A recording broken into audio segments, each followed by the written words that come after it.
आप देख रहे हैं जन कल्याण एक्सप्रेस न्यूज। यशवंत मीणा द्वारा एडीजी पूर्व को सम्मानित किया गया, जिसमें इंडियन पुलिस महासंघ द्वारा महासम्मान पदक दिया गया, जिसको देखते वहाँ काफी ये पत्रों की चर्चा आपसे बहुत जरूरी है, क्योंकि वो जो है कहीं ना कहीं मेरे चरित्र को दिखाएगी। तो मैंने माननीय नरेंद्र मोदी जी को जो 18 पॉइंट लिखे, उसके दो तीन पॉइंट के बारे में मैं बताता हूं कि यदि वो मोदी जी ऐसा कर लिए होते तो उनका डीमोनेटाइजेशन सफल हो गया होता। लेकिन माननीय मोदी जी को डीमोनेटाइजेशन से तो कोई लेना देना नहीं था। उन्हें तो जो है उत्तर प्रदेश का चुनाव जीतना था और डीमोनेटाइजेशन के सहारे उन्होंने उत्तर प्रदेश का चुनाव जीत लिया। अभी हमारी सुप्रीम कोर्ट ने उसमें 1-4 के उससे एक फैसला दे दिया। उन्होंने लीगलिटी को कह दिया कि साहब जो है ना, legally prime minister was has taken decision which is legally correct. मैं आपसे पूछता हूं कि legally correct decision and good and proper decision, ये एडुकेट डिसीजन जिसमें कि पूरे देश की जनता परेशान हुई, वो एडुकेट रीजंस के साथ लिया गया डिसीजन है क्या? आपको जानकारी नहीं हो तो मैं आपको बता दूं कि उस समय जितनी करेंसी सर्कुलेशन में थी उससे ज्यादा करेंसी लौट के आई। इसका मतलब है काउंटरफेट करेंसी भी बैंक में लौट के वापस आई। क्या माननीय मोदी जी जवाब देंगे कि काउंटरफेट करेंसी कैसे वापस आई? जब आप लोग जो है बैंकों में लाइन लगा रहे थे, आपको बड़ी मुश्किल से 4000 मिलते थे, वो भी एक्सचेंज में। उस समय 4-4 करोड़ जो है ना बैगन्स में जो है ना जब्त किए गए। ये कौन सा डीमोनेटाइजेशन? अब मैं वो 18 बिंदु में से 2-3 बिंदु बता देता हूं बाकी के तौर पे। उसमें पहला पॉइंट ये था कि आपने जनधन योजना के तहत सभी के अकाउंट खोल दिए हैं।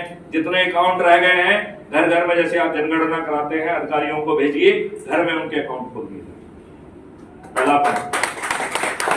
दूसरा पॉइंट था कि सभी के डेबिट कार्ड और क्रेडिट कार्ड जो है ना मास प्रिंटिंग करके सबको उनके घर में डिलीवर कर दिया।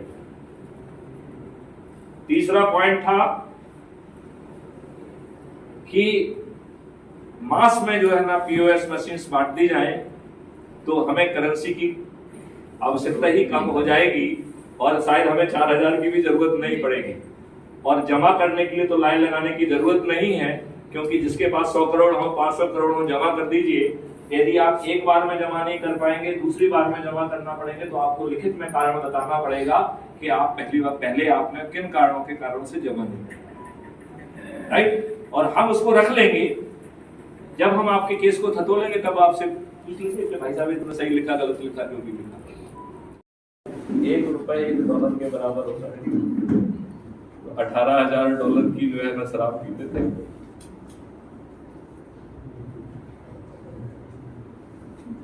ये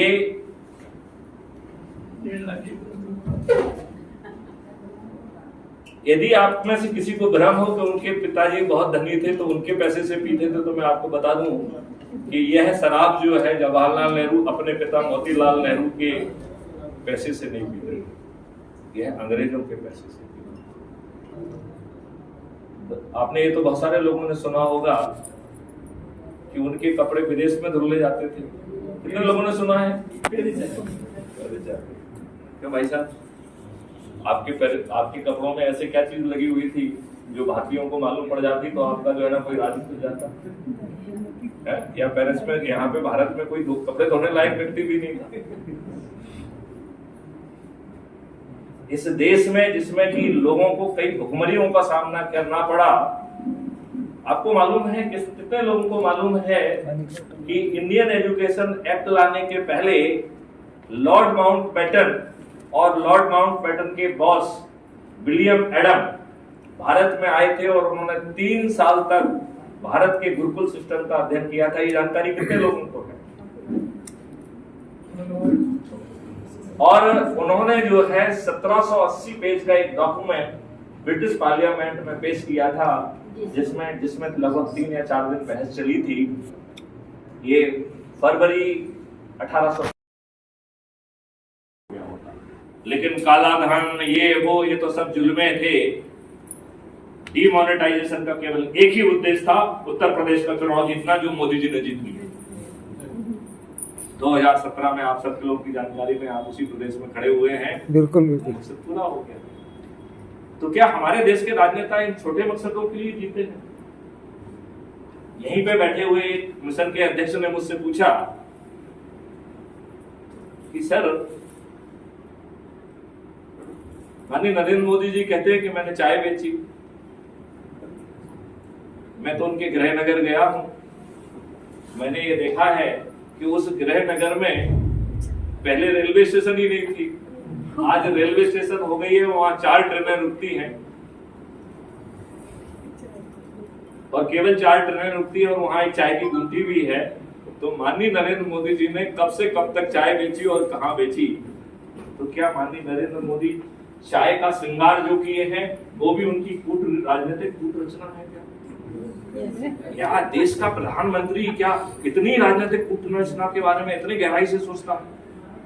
जो वो गुफा में बैठ के जो है ना, यदि साधना कर रहा है तो उसका भी लाइव टेलीकास्ट होता है। फिर उन्होंने जो है, वो इसी हॉल में विद्वान है जिन्होंने हमसे बातें पूछी थी, उन्होंने मुझसे दूसरा क्वेश्चन दाग दिया। जब उन्होंने, मैंने उसका जवाब कह दिया, वो मैं बताना भूल गया। मैंने उनसे कहा कि भाई मैं जो है ना प्राइम मिनिस्टर नरेंद्र मोदी का कोई स्टाफ ऑफिसर तो नहीं हूं, आप मुझसे क्यों पूछ रहे हैं? नरेंद्र मोदी जी से पूछिए। उन्होंने मेरी चिंता बगैर किए उन्होंने एक दूसरा क्वेश्चन दाग दिया। उन्होंने कहा कि बनारस, इसी का उन्होंने हवाला दिया। मैंने तो भाई वो बाइट सुनी नहीं है, आप लोगों ने शायद सुनी होगी, बल्कि मैं सोच रहा था कि मैं गूगल पर सर्च करूं, लेकिन मुझे समय नहीं मिल पाया। उन्होंने मुझे कहा, आप लोग टाइप करना कि सही है कि नहीं है। उन्होंने, मैं कहा कि साहब बनारस में उन्होंने घोषणा की है कि मैंने 40 वर्ष तक भीख मांगी है। तो साहब मैं आपसे जानना चाहता हूं कि मोदी जी ने 40 वर्ष कहां भीख मांगी? तो मैंने उनको जवाब दिया कि भाई, लोग कहते हैं जिन्ना और उनके बीच में बड़ी नुक्ताचीनी हुई।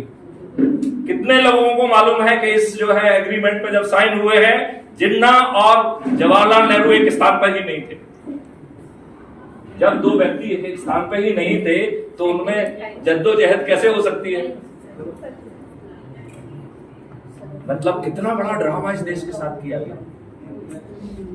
मैं थोड़ा सा आपको विस्तार में बताता हूं कि क्या हुआ था, कैसे हुआ। Edwina was the secret agent, जिसको बहुत पहले देश को बांटने के लिए तैयार किया गया था।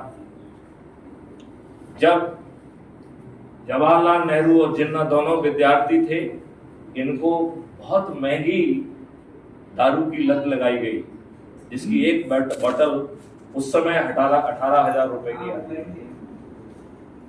अब आज उसकी कीमत क्या होगी, आप लोग कैलकुलेट करिए। सभी लोगों के माध्यम से ये बात मैं देश के हर व्यक्ति तक पहुंचाना चाहता हूं कि अब भारत बदलने वाला है। आप सब लोग तैयार हैं? बिल्कुल। बहुत सुंदर। ये आज का दिन वाराणसी के क्षेत्र में, जहां पर विश्वनाथ बैठे हुए हैं, ये बदलाव का बड़ा आगाज है। ये बदलाव इतना बड़ा होगा कि कलयुग में कलयुग जाएगा, कलयुग में सतयुग आएगा, इतना बड़ा होगा। ये शब्द मेरे नहीं है, ये शब्द जय गुरुदेव जी के हैं। यदि आप लोग जय गुरुदेव जी को जानते हैं तो जी। आप में से कितने लोग जय गुरुदेव जी को जानते हैं? बहुत सुंदर। अब जय गुरुदेव जी की यह भविष्यवाणी चंद महीनों में अवतरित होने वाली है और आप सब लोग इसके बाहर। क्या आप लोग इस बात के लिए तैयार हैं? आप सब लोगों से आग्रह है कि अपना अपना मोबाइल अपने हाथ में निकाल लें। गुलामों की मां तू उन जख्मों के साथ जी।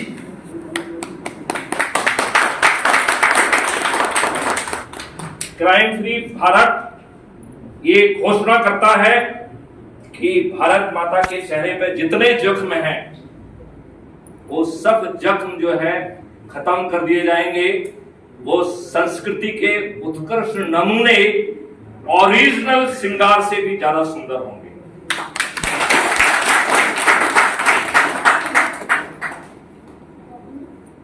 Crime free Bharat mission Banaras की इस धरती से घोषणा करता है कि यदि Narendra Modi worship places act 1991 को रिपील नहीं करेंगे तो 2024 में क्राइम फ्री भारत सबसे पहला काम करेगा।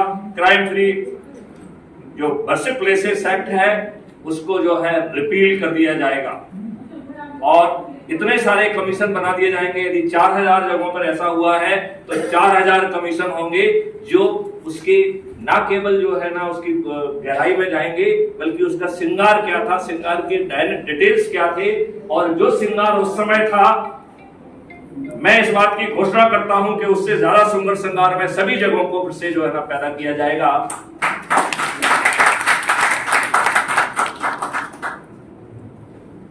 यह देश जो है आज भी गुलाम है। हमारे कितने साथी इस बात से सहमत हैं कि हम आज भी गुलाम हैं? गुलाम थे, गुलाम है इस समय। Very good. आपको ये जानकारी ही नहीं है, आपके विद्वानों ने ये बातें आपको बताई ही नहीं है कि इस देश के साथ क्या क्या साजिशें हुई। आपको क्या लगता है जवाहरलाल नेहरू और जिन्ना इस देश के प्रोडक्ट हैं? नहीं। वो लंदन के प्रोडक्ट हैं जिन्हें एडमिना नामक सीक्रेट एजेंट ने, एडमिना लॉर्ड माउंटबेटन को, जिसमें आप लोग जो है ना उन्हें पति पत्नी के रूप में याद करते हैं। आप राजीव दीक्षित जी को जरा ध्यान से सुनिए।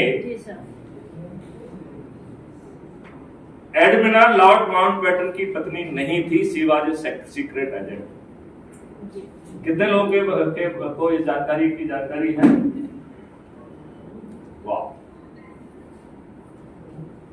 आपको मालूम है इस देश का जो विभाजन हुआ है, जो चीज आप जानते हैं उसको कोई चीज सही नहीं है, एक भी चीज सही नहीं है।